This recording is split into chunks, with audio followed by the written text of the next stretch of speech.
Ang mabuting balita ng Panginoon ayon kay San Lucas. Noong panahong iyon, inanyayahan si Jesus ng isa sa mga Pariseyo upang makasalo niya. Pumaroon siya sa bahay nito at tumunog sa hapag.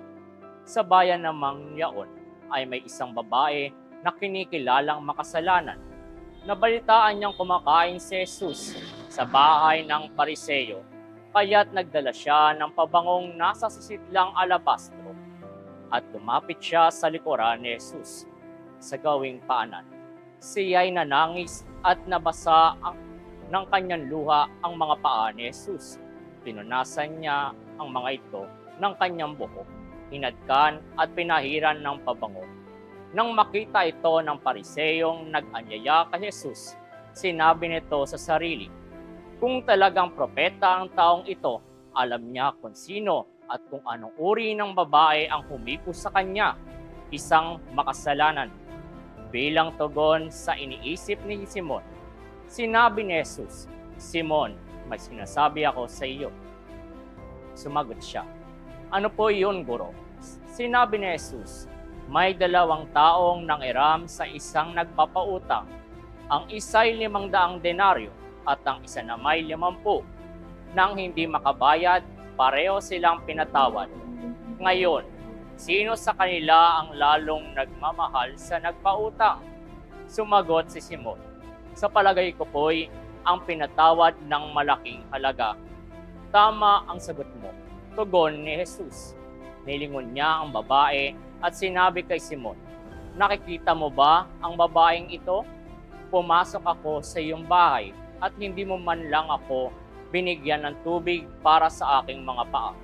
Ngunit binasa niya ng luha ang aking mga paa at pinunasan ng kanyang buhok. Hindi mo ba ako hinadkan? Ngunit siya, mula nang pumasok siya, ay hindi tumigil sa paghalik sa aking mga paa. Hindi mo pinahiran ng langis ang aking ulo, subalit pinahiran niya ng pabango ang aking mga paa. Kaya't sinasabi ko sa iyo, ang malaking pagmamahal na ipinamalas niya ang nagpapatunay na ipinatawad na ang marami niyang kasalanan. Ngunit pinatawad ng kaunti ay kaunti lang ang pagmamahal na ipinamamalas. Saka sinabi sa babae, ipinatawad na ang iyong kasalanan. At ang kanyang mga kasalos sa pagkain ay nagsimulang magtanong sa sarili, sino ba ito pati pagpapatawad sa kasalanan ay pinanghahasaan? Ngunit sinabi ni Jesus sa babae, iniligtas ka ng iyong pananalig. Yumaon ka na't ipanatag mo ang iyong kalooban. Ang mabuting balita ng Panginoon. Maawain at mahabagin ng Diyos sa tao. Kaya't kahit nagkasala tayo, patuloy niya tayong inaanyayahan na bumalik sa Kanya at mamuhay ng matuwid. Sa ating ebanghelyo ngayon, na nagsasalaysay ng babaeng makasalanan at si Simon ang Pariseyo, ay nagbibigay liwanag sa 3 mahalagang katangian ng isang Kristiyano: pagpapatawad, pagpapakumbaba, at pananampalataya. Ang babaeng makasalanan sa kanyang pagpahid ng mamahaling pabango sa mga paa ni Jesus ay nagpapakita ng tunay na pagsisisi at pagpapakumbaba. Hindi niya hinayaang hadlangan ng kanyang nakaraan ang kanyang paglapit sa Diyos. Sa kabaliktaran, si Simon na nakatuon sa panlabas na anyo ng kabanalan ay nagpapakita ng paghatol at kawalan ng awa. Ang kanyang pag-iisip ay sumasalamin sa mga taong nanghuhusgas sa iba batay sa kanilang nakaraan, nang hindi binibigyan ng pagkakataon na magbago. Ang talinghaga ni Jesus tungkol sa 2 may utang ay nagpapatunay na ang taong pinatawad ay ng malaking utang ay mas nagpapasalamat. Patulad ng babaeng makasalanan, ang kanyang kagalakan ay nagmumula sa pagtanggap ng kapatawaran. Sa kasalukuyang panahon, marami sa atin ang nagdadala ng mga utang, pagkakamali, mga kasalanan, at mga sugat ng nakaraan. Ang pagpapatawad, kapwa sa sarili at sa iba ay susi sa ating paggaling at pag-unlad sa isang lipunan.